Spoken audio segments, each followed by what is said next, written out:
নদিয়ার শান্তিপুর পৌরসভা আজ উত্তাল। বেতন বাড়ানোর দাবিতে পৌরসভার অস্থায়ী কর্মীরা রীতিমতো আন্দোলনে রাস্তায় নেমেছেন। পৌরসভার গেট বন্ধ করে শুরু হয় বিক্ষোভ। শুধু তাই নয়, পৌরসভা চত্বরের মধ্যে অবস্থান বিক্ষোভে বসেন তারা। অভিযোগ, শান্তিপুর পৌরসভার চেয়ারম্যান স্বজন পোষণ করছেন, অস্থায়ী কর্মীদের বেতন বৃদ্ধি করছেন না, কিন্তু তার ঘনিষ্ঠ কিছু কর্মচারীর বেতন বেড়েছে। যখন অস্থায়ী কর্মীরা বেতন বৃদ্ধির দাবি নিয়ে চেয়ারম্যানের কাছে যান, তখন তিনি শর্ত দেন সমস্ত কাজে তাকে সমর্থন করতে হবে। চেয়ারম্যানের এই মনোভাবে তীব্র প্রতিবাদ জানিয়েছেন আন্দোলনকারীরা। শুধু স্বজন পোষণ নয়, চেয়ারম্যান ঘনিষ্ঠদের বেআইনিভাবে চাকরি দেওয়ার অভিযোগও উঠেছে। অস্থায়ী কর্মীরা স্পষ্ট জানিয়ে দিয়েছেন, যতদিন না পর্যন্ত তাদের দাবি পূরণ হচ্ছে ততদিন এই অবস্থান বিক্ষোভ চলবে। যদি দাবি মানা না হয় তবে কর্মবিরতির ডাক দিতে বাধ্য হবেন তারা। এ বিষয়ে শান্তিপুর পৌরসভার চেয়ারম্যান সুব্রত ঘোষ পৌরসভার না থাকায় কোনো প্রতিক্রিয়া পাওয়া যায়নি। তবে ভাইস চেয়ারম্যান কৌশিক প্রামাণিক জানিয়েছেন, অস্থায়ী কর্মীদের একাধিক দাবি রয়েছে। বিওসি সভায় 4 জন কর্মীর বেতন বৃদ্ধি করা হয়েছে, কিন্তু অন্যান্য অস্থায়ী কর্মীদের বেতন এখনো বাড়ানো হয়নি। চেয়ারম্যানের অনুপস্থিতি থাকায় এই বিক্ষোভ দীর্ঘ সময় ধরে চলছে।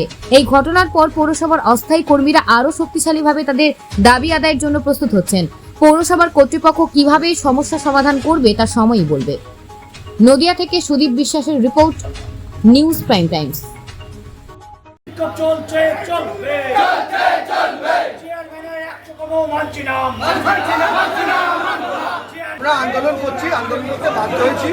তার কারণ আমরাও এখানে তৃণমূল করি, আমরাও আইনটিডিসি সংগঠনটা করি, কিন্তু আমরা বেশ কিছুদিন ধরে দেখতে পাচ্ছি পৌরসভায় আমাদের আগের চেয়ারম্যান ছিলেন ভগবান তুল্য। এই বর্তমান চেয়ারম্যান হওয়ার পর তিনি বিজেপির লোকেদের নিয়ে বেশি চলছে।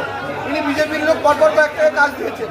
আমরা কারোর খণ্ডের বিরুদ্ধে নয়, কিন্তু যারা এখানে 20 বছর 25 বছর ধরে কাজ করছে তাদের 1 টাকা বেতন বাড়িনি।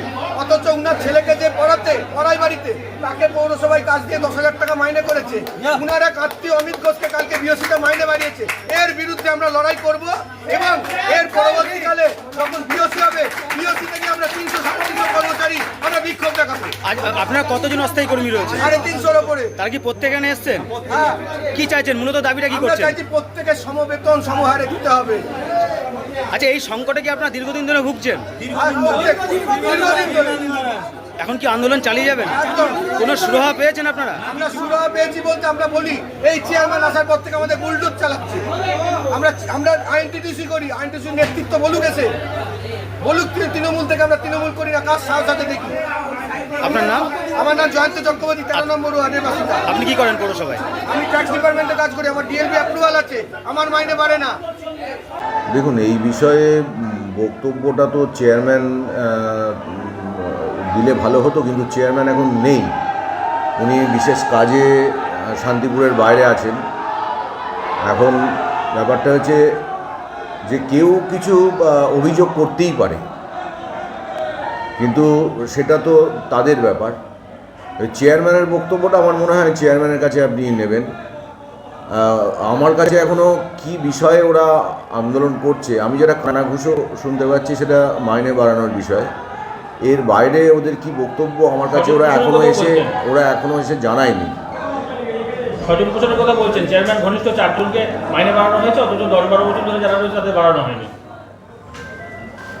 এই ব্যাপারে ঠিক আমি বলতে পারবো না। দেখুন, ব্যাপারটা হচ্ছে কি, চেয়ারম্যান তো প্রথম কথা আমাদের এখানে দুটো অফিস, একটা হচ্ছে বোর্ড অফ কাউন্সিল আর একটা অফিস অফ দ্য চেয়ারম্যান। মানে আমাদের পৌরসভা হচ্ছে 3 স্তর, মানে থার্ড ডেয়ার হচ্ছে আমাদের হচ্ছে ওয়ার্ড কমিটি, তারপরে হচ্ছে সিআইসি চেয়ারম্যান, যেটা চেয়ারম্যান ইন কাউন্সিল, আর ওপরে একদম থাকে বোর্ড অফ কাউন্সিল। তা এই বিষয়টা পুরোটাই চেয়ারম্যান ব্যাপারটা এটা ঠিকঠাক আমরা জানি চেয়ারম্যান না থাকলে ভাইস চেয়ারম্যান সেই বলার অধিকার থাকে, সেই কারণে আপনারা। হ্যাঁ, চেয়ারম্যান যদি আউট অফ স্টেশন হয় তাহলে নয়। চেয়ারম্যান যদি বাইরে চলে যায় বেশ কদিনের জন্যে, বা বলতে নেই তিনি যদি যদি না থাকেন শান্তিপুরে উপস্থিত, সেক্ষেত্রে ভাইস চেয়ারম্যানের রোলটা প্লে করে। পৌরসভার মূল গেট আটকানো রয়েছে, মানুষজন পরিষেবা পাচ্ছেন না, কর্মীরাও ঢুকতে পারছেন না, তো সেক্ষেত্রে কি আপনাদের? দেখুন, আন্দোলন করার অধিকার সবারই আছে। এবার কেউ যদি আন্দোলন করে আর অফিস স্টাফরা আন্দোলন করছে, এবার তারা যদি আন্দোলন করে আমরা তো কিছু বলতে পারি না।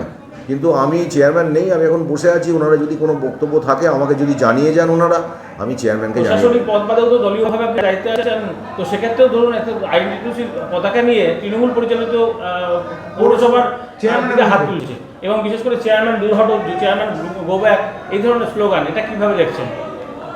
দেখুন, আমি প্রশাসনিক বাদ দিয়ে যেটা সংগঠনের দায়িত্বে আমাদের নদিয়ার বোধহয় 20 জন সেক্রেটারি আছে, তার মধ্যে আমি একজন।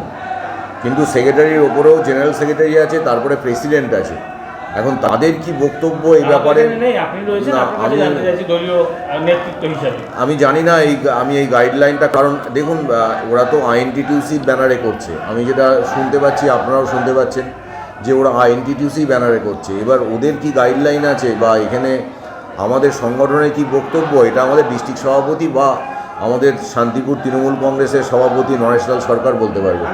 আমি প্রশাসনিকটা বলতে পারি যে ওনারা যদি, আমি এখানে বসে আছি, ওনারা যদি কোনো দাবি দেওয়া ওনাদের থাকে, ওনারা যদি আমার কাছে সুষ্ঠুভাবে দিয়ে যান, আমি চেয়ারম্যানের কাছে পৌঁছে দেবো, এইটুকু আমি বলতে পারি।